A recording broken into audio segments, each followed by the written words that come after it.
sakit. Namanya kehidupan, pasti ada sehatnya, pasti ada sakitnya. Apa yang diharuskan seorang yang mengalami sakit? Pertama, dia harus rela. Derajat ridho, bukan hanya sabar. Ridho itu di atas kesabaran. Ridho itu adalah ketika seseorang menganggap apa saja yang diberlakukan Allah pada dirinya itu baik.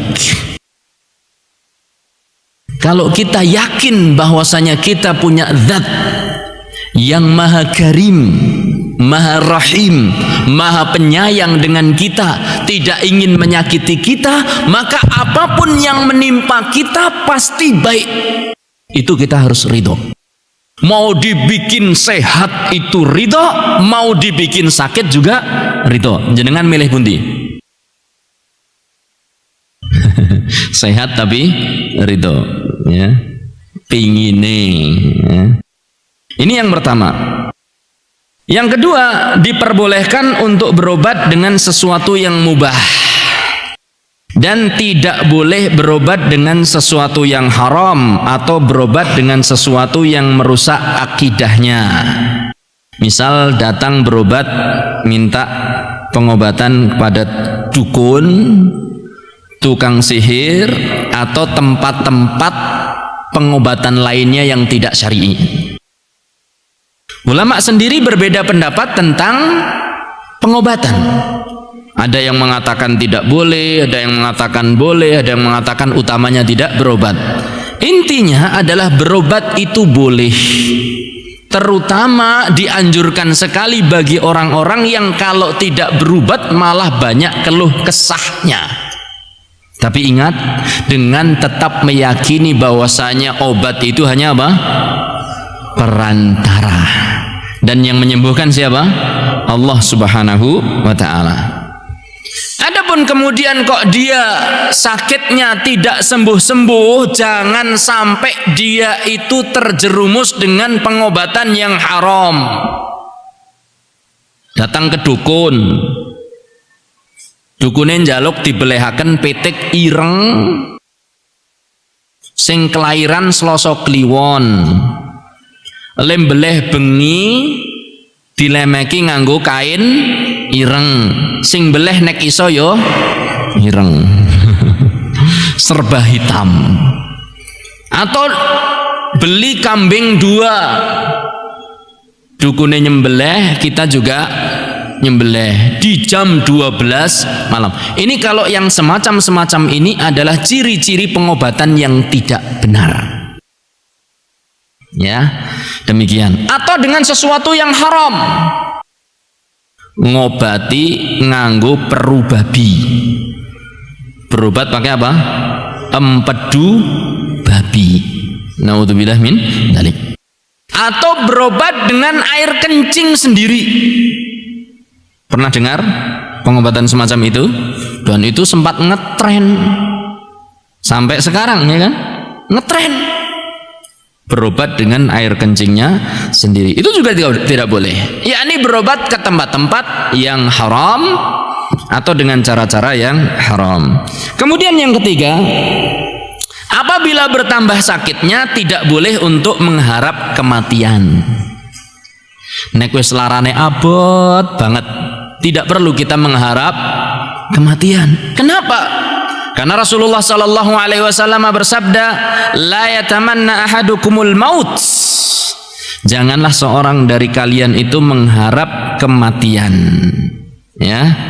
Wala yad'u bihi min qabli ayyatiyah, dan jangan minta memohon datang kematian sebelum waktunya. Ya Allah, mati baiklah. Nah, dene uripe sengsara temen, awak wis ora kepenak, gumangan apa-apa ora enak, turu ra kepenak, melek ra kepenak, pateni bae lah. Gitu ya. Ndak boleh. Ndak boleh. Itu namanya putus asa. Dan itu namanya semacam merasa lebih tahu dari siapa? Allah. Dia merasa bahwasanya mati itu lebih baik baginya, padahal belum tentu. Barangkali dengan sakitnya dia justru ingat kepada Allah, ingat dosa-dosanya, sehingga dia bertobat.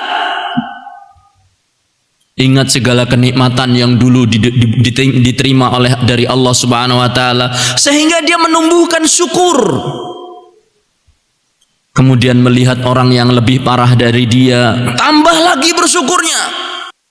Jadi banyak sekali hikmah apabila Allah membiarkan seorang itu hidup. Jangan sampai dia minta mati. Kalaupun terpaksa dia minta mati, maka doanya jangan ya Allah matikan aku tok, gitu jangan. Wa in kana la budda fa'ilan, kalau memang dia mau tidak mau harus minta kepada Allah, maka doalah, ya Allah, kalau memang kematian itu baik bagiku ya Allah, wafatkan aku, matikan aku. Tapi kalau memang kehidupan itu lebih baik ya Allah bagiku, maka panjangkan umurku. Begitu caranya. Jadi kita serahkan kepada Allah, itu namanya ridho. Ya Allah, kau mau buat mati aku, kau mau buat aku hidup lebih panjang lagi, itu kuserahkan padamu ya Allah, terserah mana yang lebih baik bagiku. Gitu Pak, namanya ridho. Okay?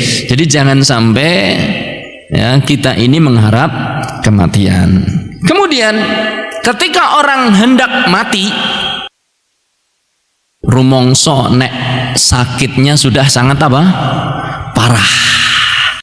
Maka harus menjaga dua sayapnya untuk terus dikepakkan.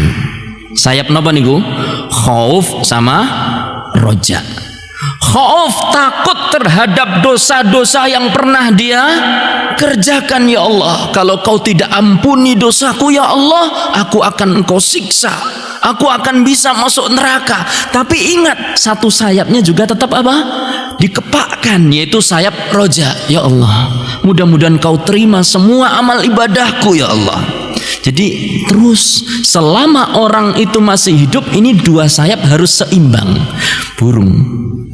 Burung niki sayapnya ngoten niki mboten. Gini sayapnya, gini sayapnya. Ya, sayapnya bareng-bareng. Sebagian ulama mengatakan ketika seorang mendekati kematian, maka sayap rojak itu harus dikuatkan.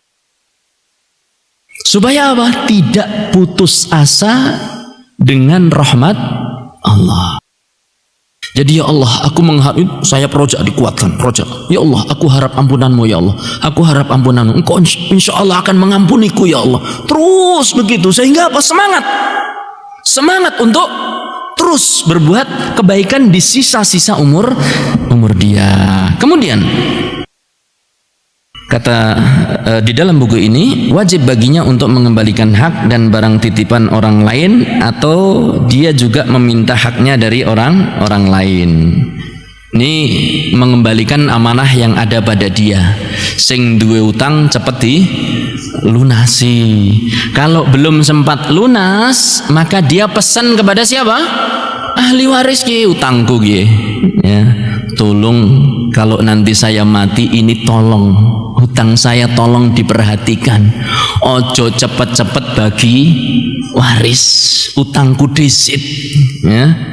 Ini kalau nggak bisa untuk melunasi langsung saat itu, kenapa? Karena nafsul mu'min mu'allaqun bidaini.